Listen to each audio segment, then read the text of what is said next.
Tinaya ng dalawang bagong tayong infrastruktura sa bayan ng Pagsanhan at Barangay Lambak. Hindi naging hadlang ang pandemya sa pagsasakatuparan ng mga proyektong pangpamalang lalawigan ng Laguna.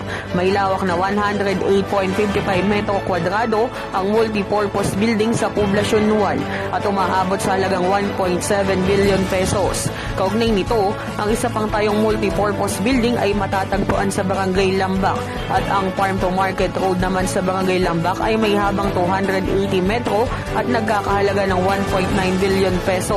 Sinikap na matapos agad at maipatayo ang mga proyekto ito'y upang mapakinabangan ng mga nakakasakop sa barangay dahil malaking tulong ito sa mga gawain at sa mga programa nila.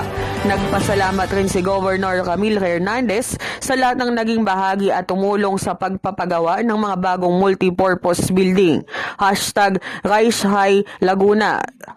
#Serbisyong Tama. Evangelista for Cool Boss TV News.